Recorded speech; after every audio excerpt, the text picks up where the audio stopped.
dans l'immunothérapie standard simple, comme c'est d'ailleurs la majorité des patients, c'est un peu le travers de la médecine, on s'intéresse beaucoup aux maladies rares, mais on oublie que les maladies fréquentes sont communes, et que c'est celles qu'on a avant tout à prendre en charge. Il est clair que pour l'immunothérapie standard, on va pouvoir discuter à travers de cas cliniques. Je ne sais pas, l'enfant qui a une rhinite pollinique invalidante depuis 3 ans, il n'a peut-être pas besoin, vous pouvez peut-être vous lancer là-dedans. Ou un enfant qui a une rhinite, un asthme, une allergie aux acariens, c'est le facteur dominant. À partir du moment où vous allez voir bien les indications, il n'y a pas de raison que vous vous priviez de vous lancer là-dedans. Alors, ce qui est très important pour nous actuellement en allergologie, vous avez ce papier dans le document qui vous a été remis. Il y a, comme je l'indiquais hier, il y a les International Consensus On, ce qui est bien parce que ça reprend toutes les sociétés savantes du monde. Donc, voilà. Et il y a 2 papiers. Le premier qui est celui-ci que vous avez dans votre pochette, et un deuxième qui a été mis, qui est sorti il y a quelques jours, mais que j'ai donné pour qu'on vous la mette dans la pochette, qui reprend toutes les recommandations sur l'immunothérapie, puisque maintenant, voilà, les termes changent, on ne parle plus de désensibilisation, on parle d'immunothérapie. Ce qui est important, c'est qu'est-ce que dit ce consensus ? La première chose, c'est l'immunothérapie est efficace, mais sous-utilisée. Bon, ça, c'est un constat mondial, ce n'est pas uniquement français. Tout le monde est d'accord sur ça. Ce qui est intéressant, c'est qu'il n'y a plus aucune controverse sur l'efficacité de l'immunothérapie dans le traitement de l'asthme et de la rhinite à composante allergique. Parce que moi, j'ai vécu les grands progrès de l'allergologie. J'ai eu la chance de prendre l'allergologie dans les années 80. Et dans les années 80, c'est là où on avait les premiers essais contrôlés, randomisés, qui apparaissaient. Alors qu'avant, on était dans un empirisme le plus complet. Les gens le faisaient, ils disaient « ça marche parce que je vous le dis ». Bon, depuis les années 80, on a quand même bien progressé.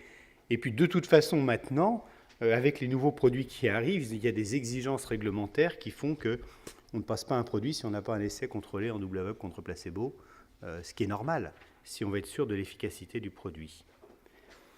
Ce qui est encore plus important dans ces recommandations internationales, c'est qu'il est mis en avant que seule l'immunothérapie peut modifier le cours naturel de la maladie.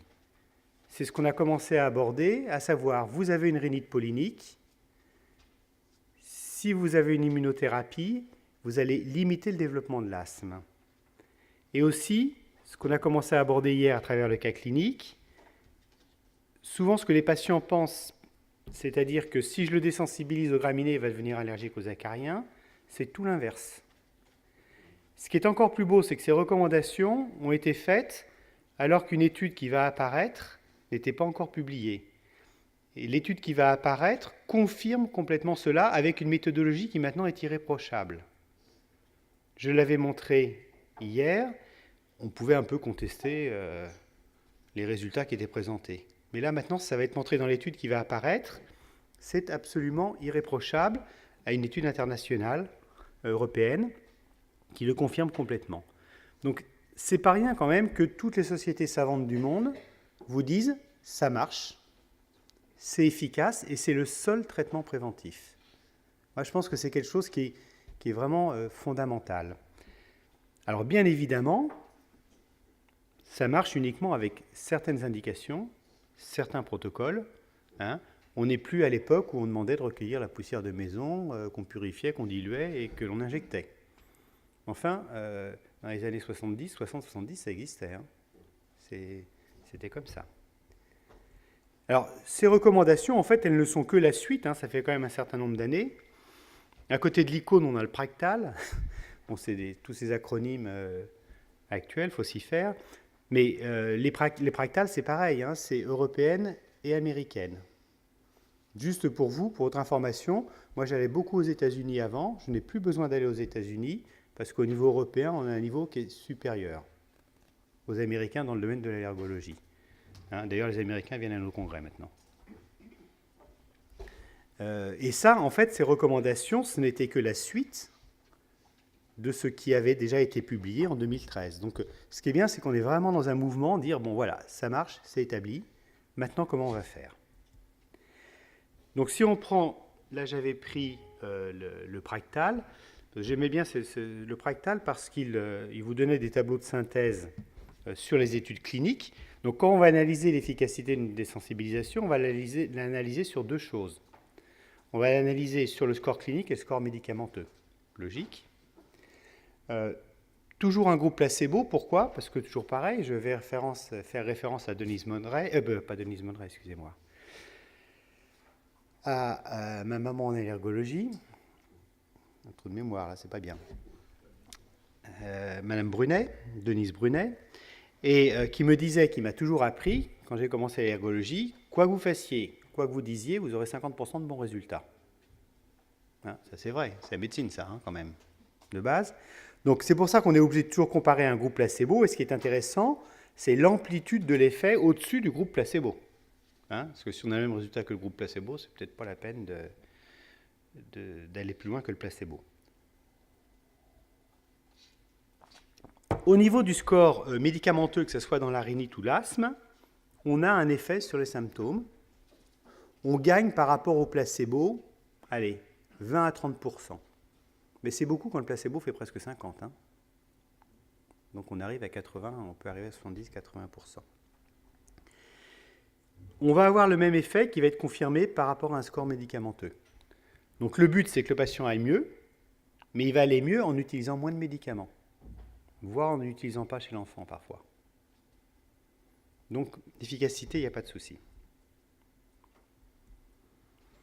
Au jour d'aujourd'hui, comment on peut désensibiliser? Alors, l'Europe a été très en avance sur la voie sublinguale, mais on a quand même désensibilisé pendant des années par voie sous-cutanée, qui marche très très bien, avec les extraits standardisés, dans de bonnes indications, ça, il n'y a vraiment absolument aucun souci. La seule difficulté de la voie sous-cutanée, c'est qu'on a des recommandations qui commencent déjà à être vieilles, qui imposent que les piqûres soient faites sous contrôle d'un médecin ou par un médecin, avec une surveillance de 20 à 30 minutes. Donc, un programme, bien sûr, de dose croissante, une dose d'entretien qui finit par arriver tous les mois. Ça pose plusieurs problèmes. Ça pose le problème qu'il faut faire des piqûres, c'est pas très très accepté, c'est de moins en moins bien accepté. Et surtout, c'est le problème de qui fait la piqûre. À l'époque où je faisais la désensibilisation injectable, j'arrivais à trouver le biais pour respecter la loi, que ça soit fait dans le service par une infirmière formée quand j'étais là, sous ma responsabilité. Donc c'était un peu compliqué, c'est-à-dire que l'époque où on faisait les désensibilisations par les infirmières, c'est fini, c'est illégal. Sauf si cette infirmière est dans un cabinet, qu'un médecin endosse la responsabilité. Avec la possibilité de traiter une anaphylaxie. Bon, il faut au minimum avoir un stylose-adrénaline. Donc aujourd'hui, je dois avouer que pour ma part, parce que je vous parle de ma pratique, je n'utilise plus jamais de première intention à la désensibilisation par voie sous-cutanée. Je ne la jette pas aux orties, elle marche très très bien, je peux l'utiliser en seconde intention dans les cas d'échec de sublingual. Alors en Europe, et notamment en France, mais après ça s'est étendu à l'Europe, on a eu la désensibilisation sublinguale. Alors ce qui est très très drôle, c'est que les Américains sont en train de découvrir que la désensibilisation sublinguale existe. Pour eux, ça leur pose un tout petit problème, parce qu'une injection de désensibilisation, c'est $100. Oui, $100 l'injection de désensibilisation. Donc si vous voulez pour le cabinet, c'est que la sublinguale, c'est quand même un manque à gagner. Hein. Mais néanmoins, des futures recommandations. Moi, je suis membre de l'Académie américaine d'allergie, donc ce qui est bien, c'est que dans l'Académie américaine d'allergie, quand des recommandations vont être publiées, on les soumet à tous les membres. Et tous les membres ont le droit de donner leur avis. Hein, c'est les processus actuels, c'est assez intéressant. Donc là, on vient de nous soumettre, il y a à peu près 15 jours, les futures recommandations pour la sublinguale. Sublinguale, ils restent très très prudents parce qu'eux, ils sont directement passés aux comprimés. Les comprimés, ça y est, c'est acté, c'est acquis, c'est commercialisé. Ils ont d'ailleurs plus d'allergènes que nous, bizarre. Mais la sublinguale, il reste encore... Ils disent, voilà. Mais en fait, ils veulent passer la branche sur laquelle ils sont assis parce que $100 l'injection, ça fait vivre un cabinet. Je ne sais pas si vous avez déjà vu un cabinet d'allergologie aux États-Unis, mais dans les petites villes, quand ils sont seuls, le type, il a 5 personnes avec lui. Hein. Pourtant, il en faut déjà 2 pour les mutuelles. Vous savez ce qui risque d'arriver en France, là, hein? Il faut déjà 2 personnes à temps plein, sauf que l'injection est à 100 $. Voilà. Hein? Et puis, il a la personne qui va faire les tests, la personne qui va faire les EFR, la personne qui va faire l'éducation. Et lui, le temps qu'il va passer avec un patient est de 9 minutes. Voilà. Alors, tous mes copains américains pensent que je suis très très riche, parce que les consultations que je fais quand je fais des tests et des EFR, ils me disent donc tu leur prends 1 500 $. Ben, je leur dis non.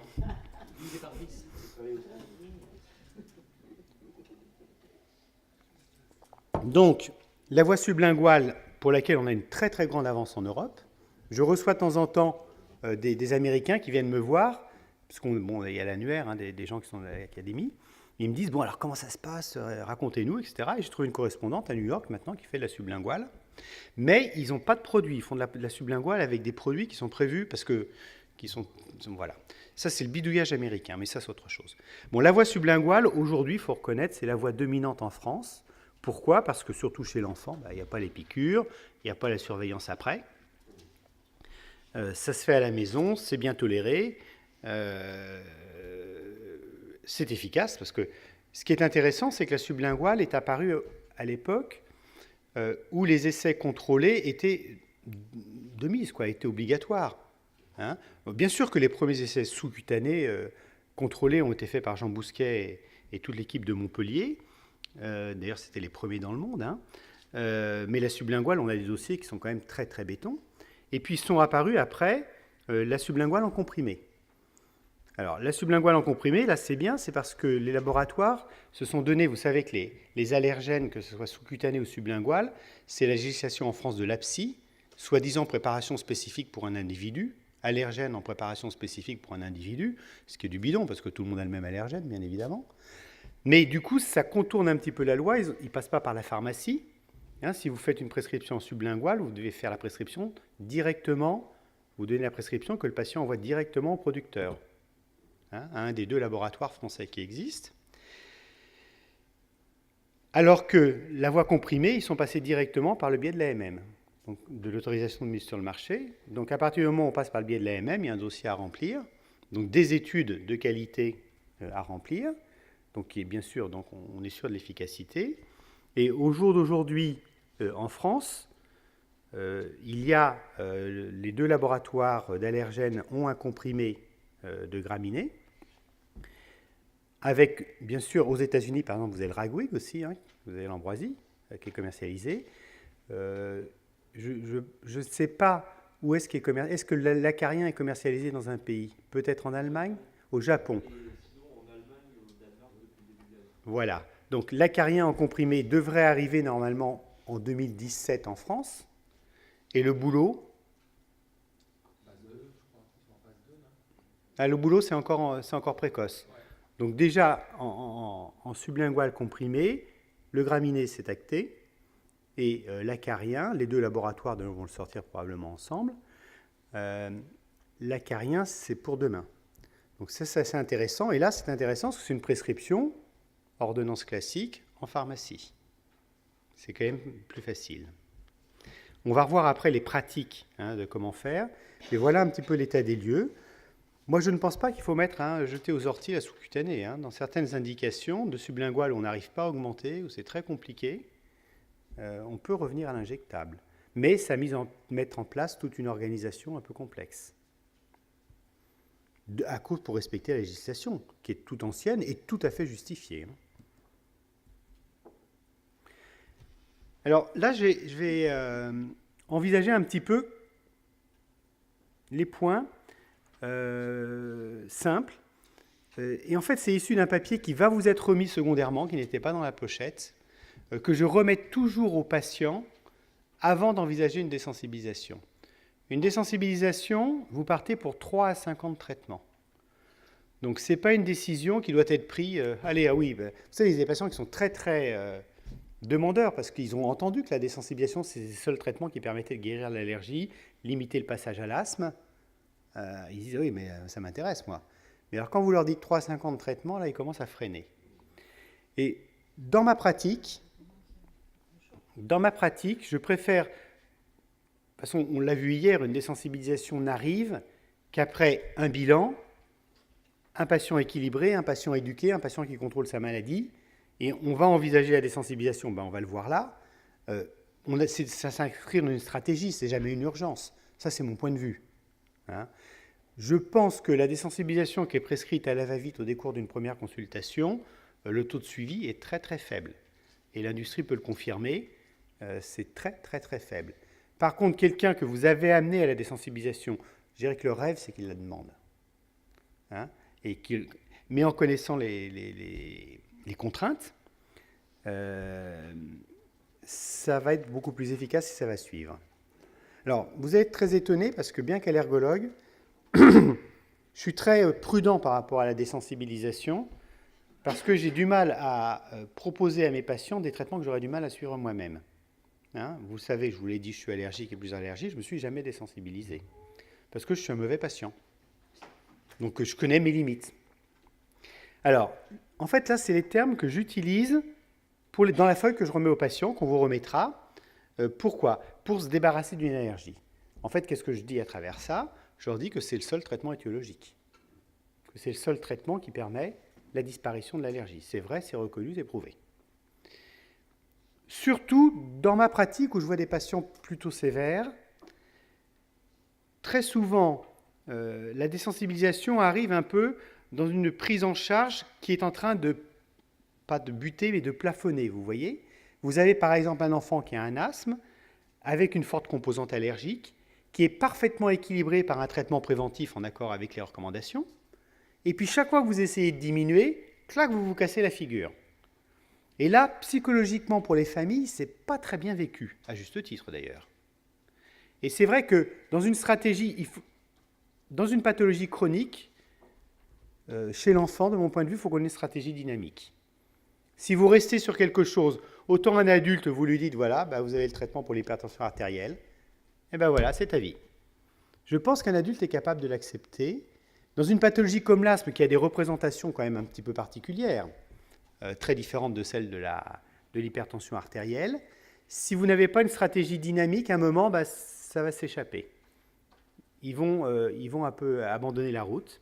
Et par exemple, vous êtes donc chez cet enfant qui est parfaitement équilibré, contrôlé, éduqué, et chaque fois que vous essayez de diminuer son traitement de fond, vous vous cassez la figure. Si son asthme a une composante allergique bien identifiée, accessible à la désensibilisation, c'est intéressant, ça va pouvoir redonner de la dynamique dans votre prise en charge. L'objectif est diminuer ou arrêter le traitement préventif quotidien. Hein. Un troisième point qui est important, notamment c'est sur les pollens de graminées, et de bétulacées d'ailleurs. Il faut être honnête, on a des enfants qui, malgré une bonne éducation, un bon traitement bien pris et un traitement lourd, ne sont pas contrôlés. Hein? Quand vous commencez à arriver en saison pollinie à la clinique alors qu'ils ont les corticoïdes dans le nez, les gouttes dans les yeux, les antihistaminiques, dont vous avez doublé la dose d'ailleurs au passage, hein? Et malgré ça, ils ne sont pas bien, ils sont obligés d'amener les vasoconstricteurs chez les plus de 15 ans, voire les corticothérapies et d'autres. Hein? Et ça, les parents sont très très demandeurs dans l'adolescence parce qu'ils se disent, attendez, dans 1 an, dans 2 ans, dans 3 ans, il y a le bac. Hein? Et puis après, il y a les concours quand ils sont plus grands. Donc ça, c'est quand même très très intéressant, cette indication. Comment tu éduques un enfant pour les pollens? Pour les acariens, ils contrôlent les pollens? Les pollens dans l'éducation, ça va être surtout l'éducation au mouchage, à la prise du traitement, à ne pas rouler fenêtre ouverte, fermer les fenêtres, se laver les cheveux au décours d'une balade. Il n'y a pas grand-chose dans l'éducation, mais c'est plus savoir gérer. Hein. On en a parlé hier, savoir utiliser un traitement. Faites un test sur vos patients avec ce que je vous ai dit hier, sur la manière dont ils mettent un spray nasal, taux de succès, 0,1%. Hein. Et on est relativement peu à le dire. C'est pour ça que moi je prescris, si possible, dès l'âge de 5-6 ans, un corticoïde local qui est le seul à mettre dans sa notice quand il faut le mettre. C'est quand même incroyable, il y a un laboratoire simplement qui le met.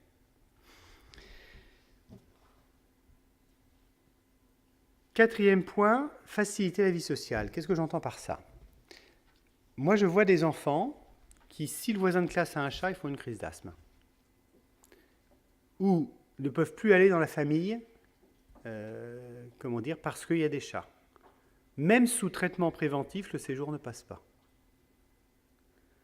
Et donc, je ne ferai pas de désensibilisation au chat, quelqu'un qui a un chat à la maison, parce que s'il a un chat à la maison, soit il arrive à se désensibiliser naturellement, ce qui existe, soit, si ça va crescendo, votre désensibilisation ne fera pas grand-chose. Mais pour faciliter la vie sociale, le chat est une très très bonne indication, et on a des essais qui montrent que ça marche. Faciliter la vie sociale, c'est l'enfant qui est parfaitement équilibré à la maison parce qu'il y a eu un contrôle de l'environnement, il y a un traitement éventuellement, mais dès qu'il va dormir chez un copain, chez la grand-mère, chez la tante, chez le cousin, il n'est pas contrôlé. Ça peut être une très bonne indication de désensibilisation acarien si l'allergène aux acariens domine.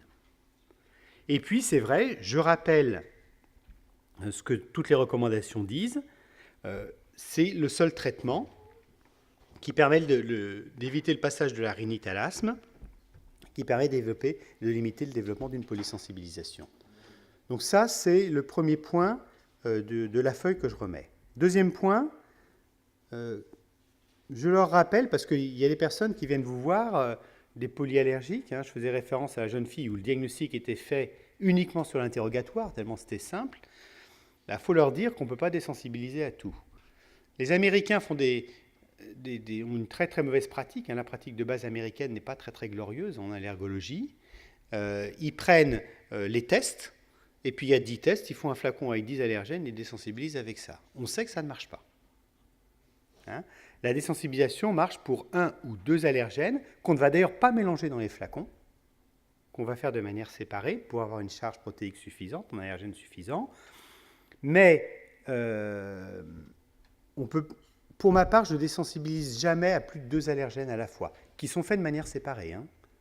Alors, ce qui est pas mal, c'est que dans la pratique, ce que l'on sait maintenant, c'est qu'avant, on en faisait un le matin, l'autre le soir. On peut faire les 2 à 5 minutes d'intervalle. Donc ça facilite quand même. C'est très très fréquent en pédiatrie d'avoir à désensibiliser des enfants aux bétulacées et aux graminées. Les beaux enfants allergiques uniquement aux graminées, je trouve qu'on en a moins. Je trouve qu'on en a de moins en moins. Et ça, on en parlait, c'est l'explosion de l'allergie aux bétulacées depuis les années 80. Ce qui est très très intéressant, et la littérature nous le montre, c'est que la polyallergie n'est pas une contre-indication à la désensibilisation. Vous avez un enfant qui est réellement allergique, je ne dis pas sensible, il réagit aux acariens, aux animaux, au pollen. Vous l'avez toujours pareil, vous l'avez bilanté, traité, équilibré, éduqué, et malgré cela, en saison pollinique, par exemple, malgré les traitements, on ne contrôle pas. C'est une très très bonne indication à la désensibilisation. Vous allez permettre au moins que cette période pollinique soit mieux contrôlée.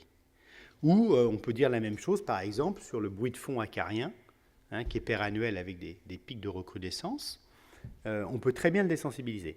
Et ça, je pourrais même vous l'illustrer par des études si vous voulez. Il y a des études relativement récentes qui l'ont montré. C'est important parce que dans le temps, on n'était pas très chaud sur ces patients.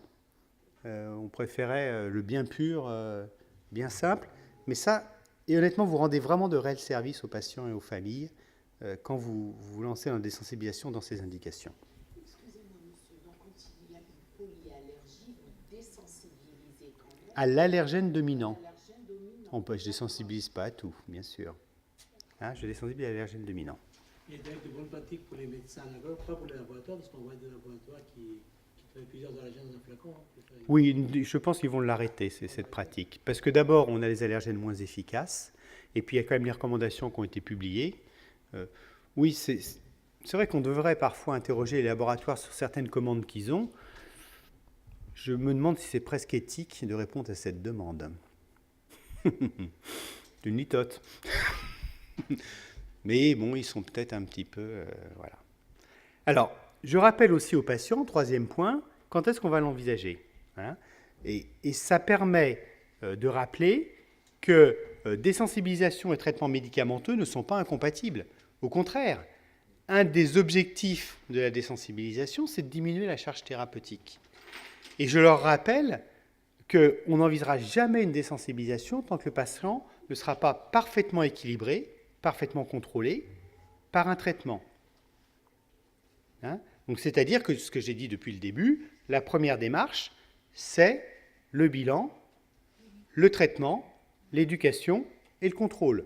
D'ailleurs, c'est dangereux de désensibiliser un asthme qui n'est pas contrôlé. Parce que vous risquez, un asthme non contrôlé, vous allez lui apporter l'allergène, vous risquez de le décompenser encore plus. Donc on ne se lance jamais dans une désensibilisation sans avoir eu un contrôle des symptômes. Et de la fonction respiratoire, bien évidemment, dans l'asthme. On revient aussi à l'environnement. Peut-être qu'il faut qu'il y ait une famille qui n'est pas capable de faire un effort sur le contrôle de l'environnement vis-à-vis des acariens. Je ne suis pas sûr que ça vaut le coup. Elle attend le miracle de la désensibilisation, celle-ci. Oui, elle va la suivre pendant un mois, quoi. Hein. C'est sûr que ça nécessite quand même un investissement, bien sûr du médecin, mais aussi de la famille. Hein. C'est-à-dire que la personne qui va venir vous voir en disant « je veux la désensibilisation miracle », en 3 piqûres, on l'aura. Hein. On l'aura un jour. Moi, je crois beaucoup à la voie intralymphatique, on en parlera tout à l'heure. Mais il y en aura peut-être d'autres. Hein. Ça, ce sera génial. Mais au jour d'aujourd'hui, il faut qu'il y ait un investissement, vous voyez, contrôle de l'environnement. Et puis, bien évidemment, une éducation thérapeutique. On a peu de soucis avec la sublinguale. On a peu ou pas de soucis avec la sublinguale ou avec les comprimés. Mais, vous voyez, ça s'inscrit dans une dynamique. Hein. Moi, je n'imagine pas, hop, on se lance là-dedans, il faut que le patient sache gérer sa maladie. Alors, qu'est-ce que l'on a comme contre-indications ? Les contre-indications que l'on avait théoriques, les bêta-bloquants, ce n'est pas trop un problème chez nous. Les maladies immunologiques, c'est assez intéressant. En fait, le débat est ouvert. Bon, ça ne nous concerne pas trop en pédiatrie. Il est clair que, et on revient sur ce que je disais à l'instant, vous n'allez pas vous lancer dans une désensibilisation sur une famille qui n'est déjà pas observante sur son traitement de fond. Vous perdez votre temps. Ou vous allez faire une prescription qui sera suivie 1 mois, peut-être 6 semaines, et ça s'arrêtera. Et puis surtout, ce que j'insiste, c'est que l'enfant et sa famille ont compris le traitement et acceptent la contrainte du traitement. Et généralement, ce que je fais dans ma démarche, c'est, une fois qu'on commence à aborder ce domaine de la désensibilisation, je leur remets cette fiche qui reprend tous ces points, et je leur demande de la lire tout de suite et de la relire avant la précédente consultation. Hein, parce que ça nécessite quand même, moi je pense que ça nécessite un certain travail de réflexion. Il faut qu'ils sachent comment ça va se passer. Hein. Le miracle, la désensibilisation miracle, non, hein, faut pas, vous n'aurez pas de suivi. Il faut signer un contrat avec l'enfant. Oui, mais ça, les contrats, parfois, tu sais que je le fais sur les traitements de fond. Je ne l'ai pas fait sur la désensibilisation, mais toi, c'est tellement long dans le processus que ça revient au même. Il y a vraiment un contrat moral qui est signé avec l'enfant. D'ailleurs,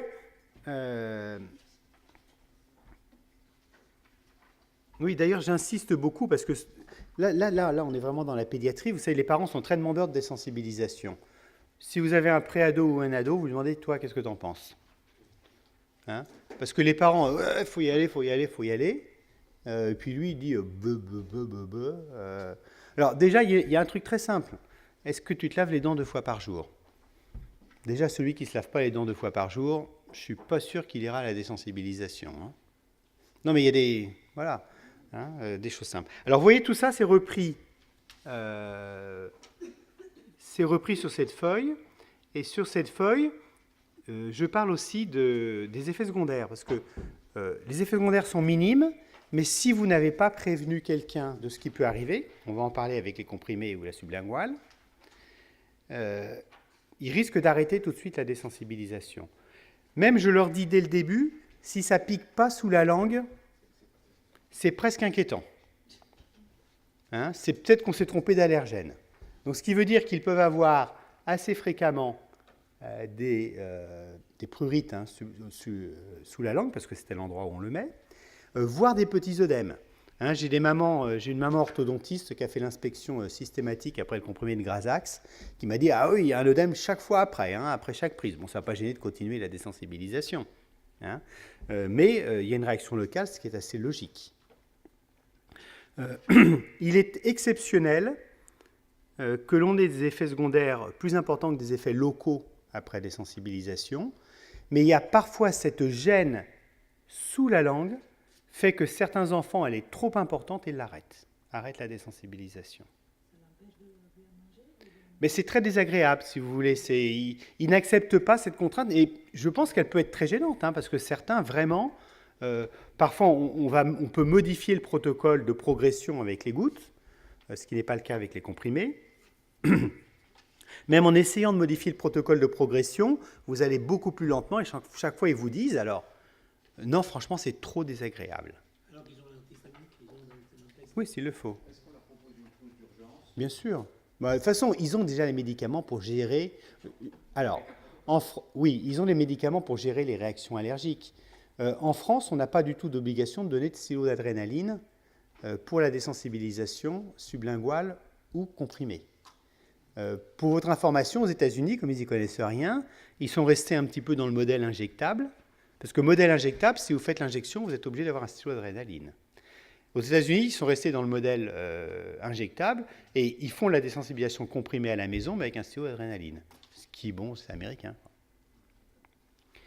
Donc, parler des effets secondaires, à ma connaissance, ces publications d'effets secondaires importants après désensibilisation sont surtout liées à des Américains qui ont fait un mélange d'allergènes. Ils ont mis 5 allergènes à la fois, ils ont fait leur bidouille, et là, c'est vrai qu'il y a eu des anaphylaxies. À ma connaissance, il faudrait interroger la pharmacovigilance d'un laboratoire. On n'a pas d'effets secondaires rapportés sévères.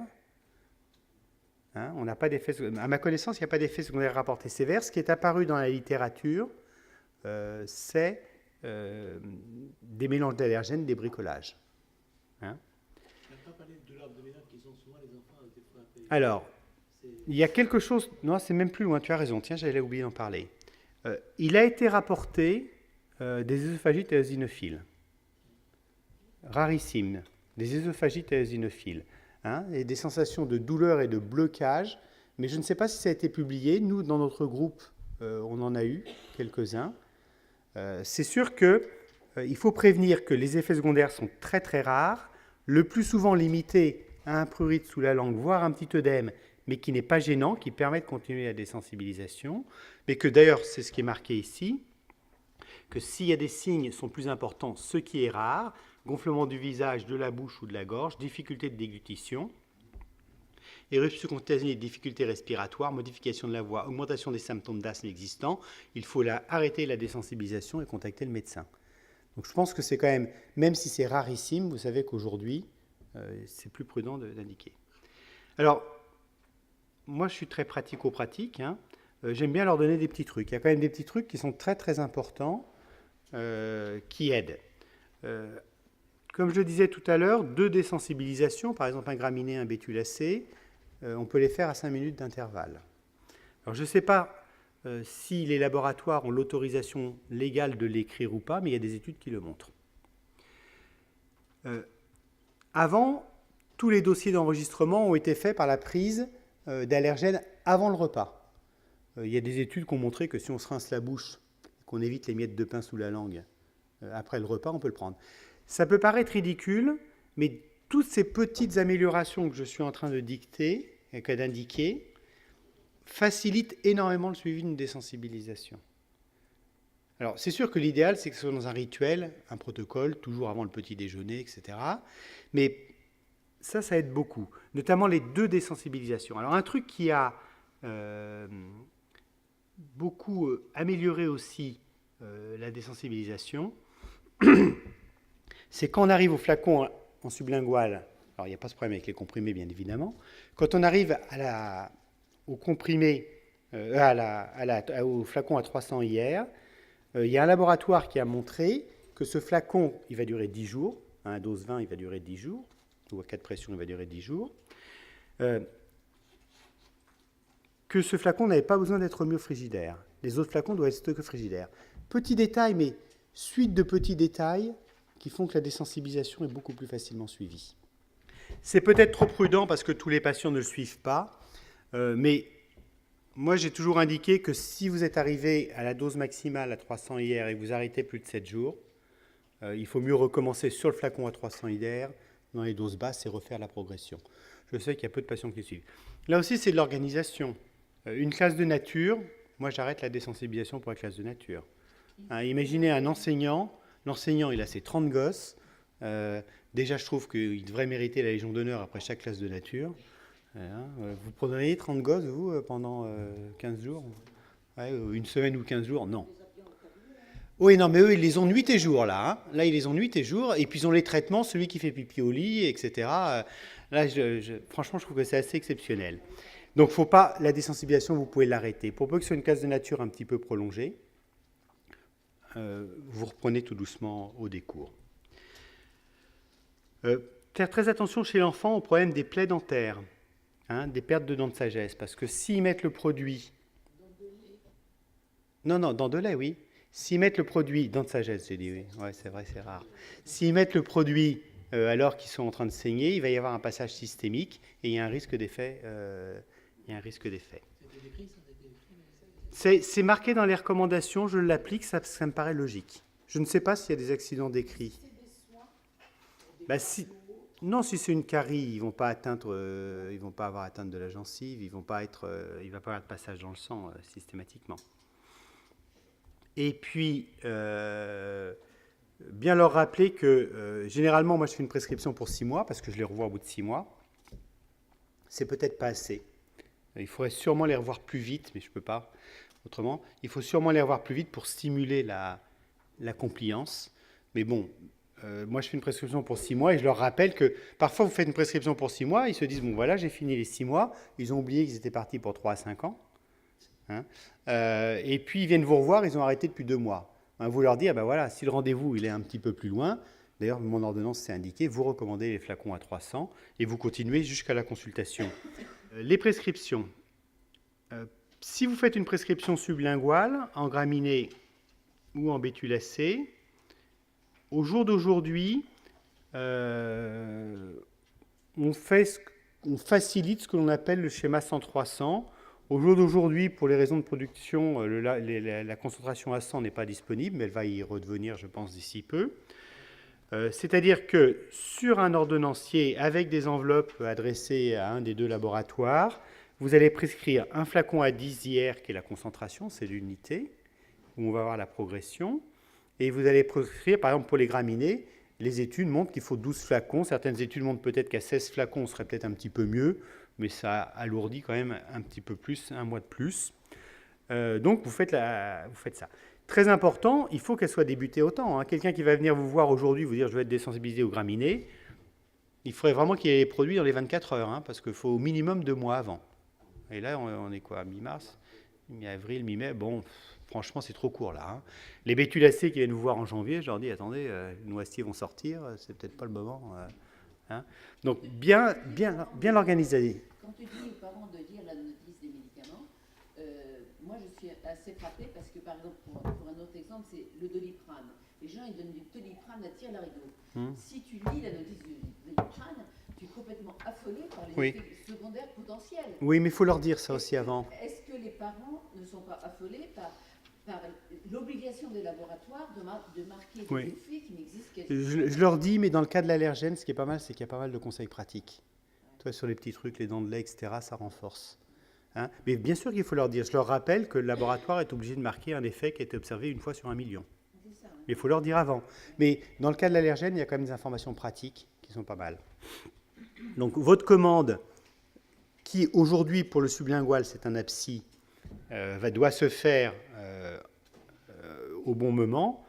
Ce qui veut dire que, par exemple, vous voyez quelqu'un en saison pollinique ou vous êtes dans une stratégie de désensibilisation, il faut lui dire il faudra se revoir à tel moment. Hein, et très très souvent d'ailleurs, chaque année, il y en a qui arrivent au mois de février, mars, en disant on voudrait la désensibilisation. Alors dit non, là non, on verra ça l'an prochain. Hein. Donc il y a un problème d'organisation. Donc sur les graminées, un comprimé, un flacon à 10, 12 à 300. Sur l'acarien, donc qui est une désensibilisation perannuelle, 1 à 10 et je prescris 16 à 300, en précisant bien qu'il faut renouveler. Alors, dans ma pratique, on pourrait désensibiliser KDP en région parisienne, Dermatophagoides pteronicinus. Bon, c'est historique, c'est pas très cohérent, mais je fais toujours un mélange DPDF, parce que je vous rappelle que j'ai vécu une époque où un laboratoire s'était planté sur la production de DP. Et donc, les gens qui étaient désensibilisés que à DP, ça n'a pas marché. Mais c'est vieux, ça, mais bon... Je ne pense pas que ce soit une faute, je ne pense pas que ce soit une catastrophe. C'est pareil comme désensibiliser soit que à fléole, soit un mélange 3 graminées. En charge d'allergène, vous avez la même chose. Ce serait peut-être plus logique de désensibiliser qu'à fléole, ça croise. Bon, ben, on a ses habitudes, on est vieux, hein, c'est comme ça. Tiens, dans ton expérience pour les bétuacées, tu n'as pas l'impression que les schémas proposés par le labo, des fois, ils ne le supportent pas. Si, on va en parler. On va parler du schéma 10-100-300. Mais aujourd'hui, il y a un petit problème, c'est qu'avec le problème qu'un autre laboratoire a, on n'a plus le flacon à 100. Hein, mais globalement, j'ai réussi à me mettre au schéma 10-300. Mais c'est toujours pareil, hein, ben, c'était comme moi, on a nos habitudes, on était 10-100-300. Bon. On va voir ce qu'on appelle par ces schémas, parce que là, voilà. Donc, en fait, vous avez cette ordonnance aussi. Bon. Il y avait 2 laboratoires, il va y en avoir 2. Un laboratoire ALK, c'est avec une pipette. Donc on va prendre, c'est une dose 2, 4, etc. On va monter jusqu'à 20. Et l'autre laboratoire, c'est par des pressions. Et on va monter jusqu'à 4 pressions. Hein, 1, 2, 4 ou 1, 2, 3, 4. Mais ça revient au même, hein, on va arriver à peu près aux mêmes doses. Quoi, ils sont même montés à 5 pressions pour être à 300 hier, l'autre laboratoire. Donc vous avez une progression. En sublingual, vous avez une progression. Donc on commence par le... Ça, c'est l'ordonnance, c'est l'ordonnance que je leur donne. Hein, en sachant que les allergologues français ont pris l'initiative, qui n'a pas été validée par des études, de dire qu'une fois qu'on l'avait gardé 2 minutes sous la langue, on pouvait cracher. Ça n'a pas été validé par des études, mais il semble qu'on diminue parfois les effets secondaires abdominaux. Ça n'a pas été validé, c'est une habitude française qui a été prise. Dans l'indication, c'est sous la langue 2 minutes puis avalé, hein, dans le schéma. En fait, s'ils commencent à me dire qu'ils ont un petit peu mal au ventre, je leur conseille de cracher. En fait, je leur donne cette ordonnance où je dis gardez sous la langue 2 minutes avant d'avaler ou de cracher. Donc en fait, c'est un petit peu eux qui vont choisir ce qu'ils vont faire. Et je rappelle que si le traitement est pris avant le repas, il faut se rincer la bouche. Donc une progression, on augmente progressivement les doses, puis on arrive à la dose 20, et c'est cette dose 20 ou 5 pressions, en fonction des laboratoires, et c'est cette dose que l'on va renouveler tous les jours. Et je rappelle dans ça que ce n'est qu'un schéma, ce qui me permet de leur faire référence à ce qu'on leur avait dit. S'il y avait des effets secondaires, vous n'allez pas continuer aveuglément, il faut éventuellement recontacter le médecin. Et je leur rappelle que s'il y a un arrêt jusque 7 jours, ce n'est pas un problème. Et on peut reprendre la même dose en cas d'arrêt plus prolongé, on prend à dose 2 et on augmente. Donc ça, c'est... Voilà, ça c'est les... Pourquoi tu fais rincer la bouche avant un repas? Au contraire, ça n'a pas. Après un repas. Bien sûr. Parce que s'il reste des miettes de pain, l'allergène risque de se mettre sur la miette de pain et voilà. J'avais prévu, mais actuellement, c'est pas dans... On n'a plus le flacon à 100, mais ça va revenir. Ce que disait Salim, c'est on a certains enfants pour qui on a l'impression que la progression, ils ont du mal. Et c'est vrai que dans ces cas-là, j'intercale entre le 10 et le 300, j'intercale un flacon à 100 hier, où je fais le même type de progression. Hein, j'ai tendance, là aussi c'est complètement empirique, et ce n'est pas montré par des études, un enfant qui a un syndrome oral très important, un syndrome oral dont on a parlé avec les rosacées hier, un enfant qui a un syndrome oral très très important, j'ai tendance à lui faire le schéma 10-100-300. Parce que je crains qu'il soit un petit peu trop gêné par cette désensibilisation. C'est empirique, hein. Tout ça est complètement empirique. Quand on voit qu'au jour d'aujourd'hui, le Grazax, on le commence d'emblée à 300, et que ça se passe plutôt pas mal. Ouais, mais bon. Oui, c'est vrai que tu as raison. Pour les bétulacées, c'est sûrement là où je le fais le plus. Donc les graminées, les bétulacées, des périodes de début très importantes. Les acariens, généralement, je les commence jamais avant les grandes vacances, parce que j'aime bien que la désensibilisation soit bien en route quand ils vont partir en vacances, qu'on soit rendu compte qu'il n'y ait pas de souci. Classiquement, les acariens, moi je les commence en septembre, mais on peut les commencer plus tard. Hein. On peut les commencer tout au long de l'année. Mais éviter de commencer une désensibilisation aux acariens au mois de juin. Quoi. Il n'aura pas l'habitude, il faut falloir augmenter, il faut que ce soit rentré dans les habitudes du quotidien pour que ça ne soit pas oublié. Alors, juste un petit mot sur l'avenir. Alors, l'avenir, ça sera déjà d'avoir les comprimés acariens, les comprimés bétulacés, mais les comprimés acariens, c'est l'avenir de demain. Hein. Déjà au Japon, déjà en Allemagne. Et c'est vrai que honnêtement, nos 3 allergènes de choix, c'est quand même ça, hein, avec le petit problème du chat pour raison sociale. Alors le chat, d'ailleurs, c'est un très très bel exemple, puisque il y a des essais, mais là, ils ont voulu aller trop vite. D'aller avec des injections d'allergènes recombinants modifiés au chat, voire avec des peptides. C'est là où on revient sur l'allergologie moléculaire, vous allez voir. De manière beaucoup plus simple. Mais moi, je me souviens, j'avais été contacté il y a très longtemps par un essai chat, mais ils étaient tellement contents. Alors le chat, pourquoi je parle du chat? Le chat, c'est fabuleux, parce que 90% des patients allergiques au chat tous réagissent à FeLD1, allergène Feldus domesticus, l'allergène majeur du chat, et c'est un allergène qu'on sait synthétiser très facilement. Donc l'idée des laboratoires, c'est de dire, maintenant qu'on sait le synthétiser, on va le fabriquer un petit peu modifié pour qu'il soit réactogène mais non immunogène, c'est-à-dire que l'organisme réagisse sans que pour autant on déclenche une anaphylaxie. Et puis on va faire des programmes de désensibilisation. Mais ils étaient partis un petit peu vite, donc ils se sont plantés, ils sont revenus en arrière, mais les travaux continuent. Alors l'avenir de la désensibilisation, c'est quoi? C'est ce qu'on vient de dire, isoler les allergènes majeurs. Autant pour le chat, ça marche bien. Le problème, c'est que si vous prenez un allergique aux acariens, on n'a pas des profils aussi purs de sensibilisation que pour le chat. Souvent, les allergiques aux acariens, ils sont allergiques à plein d'allergènes, à plusieurs allergènes. Donc, il va falloir avoir plusieurs recombinants. Alors que le chat, c'était le plus beau modèle parce qu'on avait fait le D1 principalement.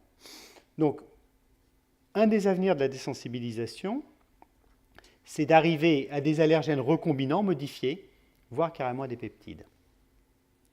Quelque chose qui a déjà montré la preuve de son efficacité, c'est Gabriel Assanti qui a fait de magnifiques travaux en Suisse, c'est sur l'injection intralymphatique. Malheureusement, c'est un peu compliqué parce qu'il faut piquer dans un ganglion, mais elle a montré des études contrôlées et publiées dans JACI. En 3 injections, elle désensibilise aux graminées. C'est formidable, ça. Fabuleux. Le seul problème, c'est qu'on est en train d'essayer de monter un protocole sur ça en France. On a beaucoup d'obstacles, notamment des comités d'éthique. Parce que piquer dans un ganglion, ils veulent un repérage échographique. Alors moi, je suis désolé, je suis un vieux, j'ai fait des ponctions de ganglion sans échographie. Ils nous imposent, et puis le ganglion, vous allez faire un hématome si vous piquez, etc. Vous savez, maintenant, quand vous faites un protocole, ça devient un peu compliqué. Mais c'est une des voies qui est absolument tout à fait intéressante. C'est juste un petit peu pour passer un peu en revue, que vous ayez un peu des idées de ce qui est en train de mijoter dans les têtes. Quelque chose qui est assez intéressant, que quelqu'un utilise déjà, qui est Jocelyne Juste, c'est dans les asthmes très très sévères qu'elle a du mal à équilibrer, qui sont équilibrés par de l'omalizumab, du Xolair. Elle profite de l'équilibre obtenu par Xolair plus les traitements, quand il y a une composante allergique importante, généralement acarien, pour faire de la désensibilisation aux acariens. La désensibilisation est beaucoup mieux tolérée, évidemment, ils sont sous omalizumab, et elle espère que grâce à cette désensibilisation, elle va pouvoir diminuer la charge thérapeutique dans un deuxième temps. Avec un schéma classique. Avec un schéma classique, elle le fait plutôt en injectable. Plutôt en injectable. Mais on pourrait l'imaginer aussi en sublingual ou en comprimé. Donc quelque chose dont vous avez entendu parler, la désensibilisation par voie épikutanée.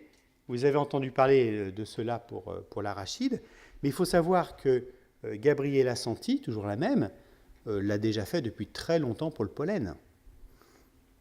Et que le terme épite, c'est elle qui l'a décrit, et qu'une société française lui attaque un procès parce qu'ils ont déposé un trademark sur épite, sauf que épite, c'est elle qui l'a décrit bien avant eux, qu'ils soient nés. Ça, c'est une vieille technique, la voie épikutanée. On va faire référence à nos maîtres français en allergologie de l'époque de Blamoutier. Je ne sais pas si tu te souviens. Blamoutier faisait, au moment des pollens, des scarifications en croix sur une grande surface avec l'allergène. Il y en a peut-être qui se souviennent de ça. Il faisait, c'était complètement empirique, mais il faisait de l'épicutané à haute dose en période pollinique. Ça vous rappelle quelque chose, C'est pas tout jeune. Mais la voie épicutanée, elle n'est pas du tout réservée à l'arachide, qui montre des résultats qui ne sont pas si fabuleux que ça, qui ne montrent pas de résultats d'ailleurs chez l'adolescent.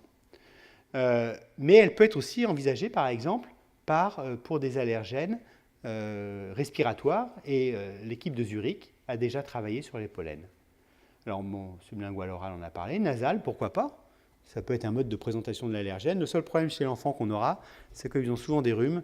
Ça va pas être très très facile d'administrer. Qu'est-ce qu'il y a comme autre chose qui me paraisse très important? On n'est pas obligé d'aller jusqu'à l'allergène moléculaire, quelque chose sur lequel on a déjà travaillé depuis des années, ce qu'on appelle les allergoïdes. Les allergoïdes, c'est que vous prenez un allergène, vous allez essayer de le modifier pour qu'il soit immunogène, qui modifie le système immunitaire, mais qui n'entraîne pas une anaphylaxie.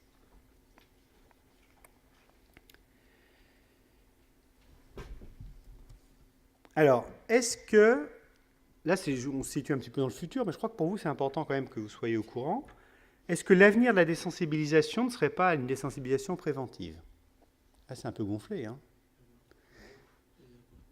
Ça veut dire quoi, une désensibilisation préventive? Ça a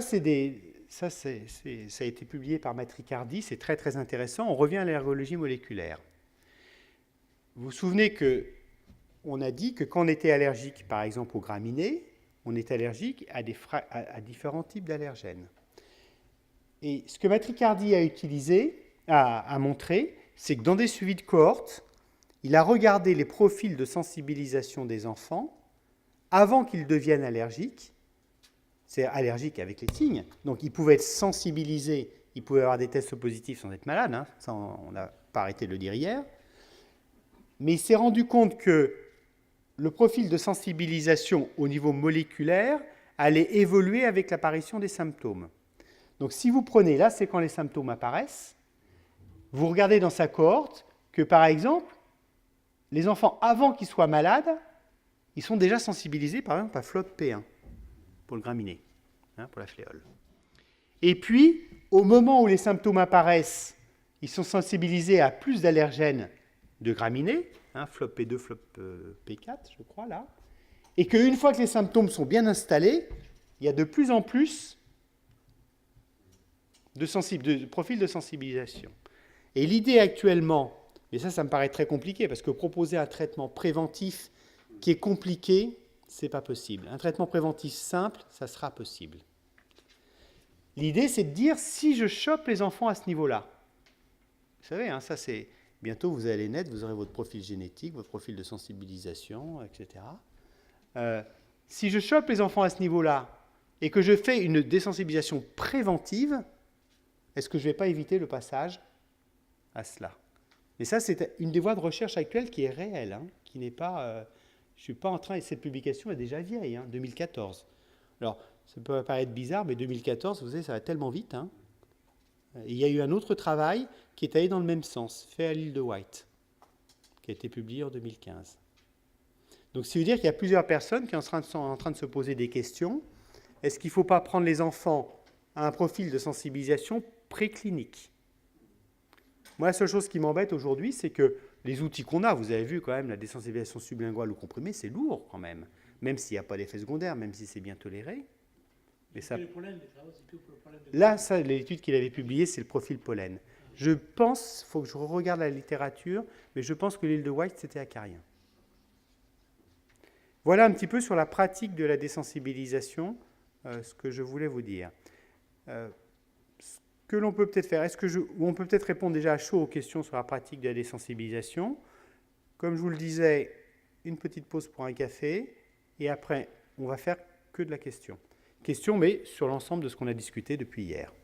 Cette désensibilisation préventive existait déjà parce qu'on sait que les enfants qui sont en contact avec les animaux à la campagne, notamment les chats, les chiens, les animaux, font moins d'allergies que les autres enfants. Oui, ça c'est dans les programmes de prévention, ce qui a été très très bien montré, notamment en Finlande, qu'il fallait mieux avoir 2 chiens qu'un seul. À visée préventive, hein, attention. Donc ça, c'est vrai que c'est... Alors là, vous êtes en train d'aborder le problème de la tolérance. Le problème de la tolérance, l'acquisition de la tolérance. Pour acquérir la tolérance à un allergène, il faut être en contact avec. Mais vivre à la campagne, ça relève d'un plusieurs mécanismes. Ça relève aussi... Bon, en fait, il y a deux choses. Il y a les travaux sur les chiens et les travaux sur les fermes autrichiennes. Les fermes autrichiennes ne sont pas des fermes françaises, hein. C'est des fermes dans lesquelles la maison communique directement avec l'étable. Donc on a quand même une proximité, entre autres, avec les endotoxines que libère, qui existent dans l'étable, et la maison. Et donc là, on pense que c'est plus le rôle des endotoxines qui est en cause. Et puis, il y a les travaux aussi qui montrent qu'à visée préventive, hein, pas à visée curative, mais on peut aller plus loin à visée curative, vous allez voir. À visée préventive, vivre avec 2 chiens, c'est mieux que vivre avec un seul pour le développement de l'allergie ultérieure. À visée curative, au jour d'aujourd'hui, un enfant qui vient vous voir pour différentes manifestations à caractère allergique, pour lequel vous vous rendez compte qu'intervient en composante le chat, qui est un chat à la maison. Pour ma part, au jour d'aujourd'hui, si les manifestations... Alors, il y a quelques années, qu'est-ce qu'on aurait dit ?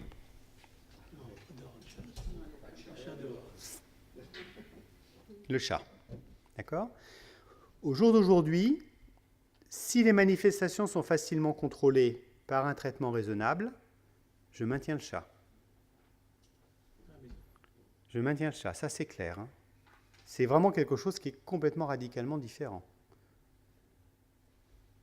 En espérant, ce que je marque, en espérant une désensibilisation naturelle. Mais si avec le temps on voit une espèce de croissance, une aggravation des symptômes, là il ne faut quand même pas être fou. Hein. Raisonnement qu'on peut appliquer à d'autres allergènes d'ailleurs. Juste sur ce qu'on vient de dire sur la désensibilisation, des questions, parce que j'ai essayé d'être pratique. Oui. Dans 30 secondes. Les acariens, une fois que vous avez démarré la désensibilisation, il faut minimum 3 ans non-stop. Non, je réévalue au bout de 6 mois. Si au bout de 6 mois, je vois rien de rien apparaître, il peut m'arriver de l'arrêter. Ah ben je suis parti pour 3 ans minimum. Et parfois... Seulement la clinique. Oui, clinique et score médicamenteux. Et non, ne regardez ni les tests ni les IgE, ils vont mettre beaucoup trop de temps à diminuer. Ils vont mettre beaucoup trop de temps à diminuer les tests et les IgE. Oui, c'est une bonne question, très bien. Et pour les pollens, vous faites les 6 mois. Ah oui, la première saison. Oui. Il faut que je... Et après, pour partir au plus petit flacon, Ouais. on commence le même cycle Ouais, à chaque fois. exact. Mais il faut que la première saison, il me montre qu'il s'est quand même passé quelque chose. Alors, par exemple, 3 ou 5 ans. Bonne question. Première saison, bon, je suis pas sûr. Je fais une deuxième saison, ça a marché. Là, ceux-là, je vais les faire 5 ans. Première saison, des résultats superbes, je m'arrête à 3 ans. Alors là, ça, c'est la moyenne. Moi, j'ai certaines pathologies complexes qui ont fait leurs 3 ans géniaux, qui viennent vous revoir, ce qui est rare, hein, parce que normalement, les études ont montré qu'il y a un effet récurrent qui va se poursuivre 10 à 15 ans. J'ai certaines pathologies sévères, je pense aux pathologies ophtalmologiques, où ils m'ont demandé de ne jamais arrêter. Hein. Mais c'est sur des pathologies ophtalmologiques sévères, c'est assez pénible. D'autres questions pratiques, oui ? Je te passe sur le plan pratique avant d'initier une immunothérapie. Tu as un enfant qui est allergique aux acariens, clinique, puis test, graminé et boulot. Est-ce que tu vas absolument doser le DRP1, DRP2 pour les acariens, le B1 pour les boulots, le FLOP1, P5 pour les graminées, avant de le faire ou non? Alors, pour être sûr que tu es dans ma pratique aujourd'hui, sur les graminées, oui. Sur les graminées, les bétulacées, oui. D'autant plus que les bétulacées, je vérifie aussi qu'il n'a pas le frêne en même temps, je fais OLE1. Dans ma pratique aujourd'hui, je commence, mais là, c'est pas tout ça, on est dans de l'échange d'expérience. Hein. On n'est pas dans de la pratique recommandée. Je commence à faire du DRP1, DRP2. C'est vrai parce que j'ai quand même quelques profils de patients, pour peu que ce soit des polyallergiques. Tu ne sais jamais si ce n'est pas une tropomyosine qui est en train de te polluer ton acarien. Mais là, on rentre vraiment dans le profil de polyallergique. Pendant des années, on s'est contenté d'une bonne clinique, de tests, mais peut-être qu'à l'époque, je n'avais pas des enfants aussi malades qu'aujourd'hui dans le suivi. C'est vrai que, comme tu le sais, j'ai fini par me spécialiser dans les polypathologiques, polyallergiques, et c'est vrai que là, ça devient un peu plus compliqué. N'oubliez pas que la majorité des enfants que vous allez voir, c'est des histoires simples, hein, sont clairs, qui sont nets, qui sont cliniques, les tests confirment. Alors, est-ce qu'il faut faire un DRP1? Je ne suis pas sûr. Est-ce qu'on peut un jour envisager de passer de comprimé à la voie sublinguale et vice-versa? Oui. Quand on est à 300? Oui, au début, je sais que certains allergologues ont fait ça, ils avaient un peu peur du comprimé d'emblée, et certains allergologues ont fait ça, empirique complètement. On n'a quand même pas trop de soucis, pour ne pas dire pas de soucis. Moi, la seule chose qui me casse les pieds, mais c'est un problème d'organisation, c'est que le premier comprimé doit être pris en sa présence et rester une demi-heure de surveillance. Bon, moi, c'est un problème d'organisation qui me pose un problème, mais après, tout dépend de votre organisation. Hein. C'est comme les thèses dont on parlait tout à l'heure, bon, ça dépend comment vous travaillez. Qu'est-ce qui vous fait choisir en fait au début entre le sublingual et le comprimé pour les enfants? Alors au jour d'aujourd'hui, en France, il y a un tout petit truc, c'est que le comprimé est à 15% de remboursement. Donc certaines mutuelles remboursent, toutes ne remboursent pas. Donc ça, c'est peut-être quelque chose qui va changer. Donc si vous avez de la MGEN, la MGEN, ils ne remboursent pas. Ils prennent que les 30 ou 35%, je ne sais plus. Mais c'est quelque chose, même pas, c'est peut-être quelque chose qui va changer avec des études qui vont apparaître. Parce que quand vous montrez de manière formelle que la désensibilisation aux graminées limite le développement d'un asthme et limite le développement de nouvelles sensibilisations, s'ils ne bougent pas, ça devient un peu inquiétant. Donc ça, c'est... Et puis, c'est le problème de l'organisation. L'organisation, pour moi, dans ma pratique, c'est un peu compliqué de faire venir quelqu'un juste pour prendre un comprimé. Vous avez des... Bon, j'ai pas un recrutement local. Oui, bon, bref, on rentre, vous voyez, on rentre dans la pratique, donc c'est pas... Une autre question de la vie de tous les jours, tu as un enfant qui a un asthme, 5-6 ans, tu as fait des tests, tu trouves des sensibilisations aux acariens. Mais tu n'as pas l'impression que ce sont les acariens qui donnent son asthme. Tu ne fais rien, tu sais que l'asthme, à ce moment-là, tu fais pas une... J'attends. Ouais, Parce qu'en fait, qu'est-ce qui se passe dans le profil? fréquent, ça. Mais bien sûr, plus ils sont petits, plus ce que je dis, l'asthme est pollué. Plus ils sont petits, même s'ils sont allergiques, plus il y a le facteur viral, irritant, pollution qui va jouer. Et quand tu les vois grandir, le plus souvent, ce qui se passe, c'est que la composante allergique. C'est pour ça que j'ai passé mon temps à vous dire que la désensibilisation n'est pas une urgence. Ça s'intègre dans une stratégie complète. Vous savez exactement où vous en êtes.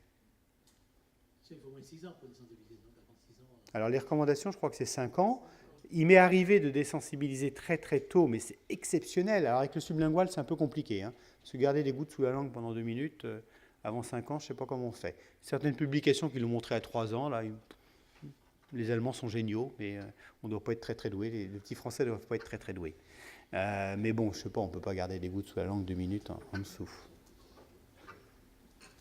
Faut-il conseiller une désensibilisation naturelle en ayant un chat très tôt pour les familles qui sont allergiques, parents au chat, qui ont toléré et qui vont avoir un enfant? Ils nous posent la question, faut-il avoir un chat? Prendre le chat.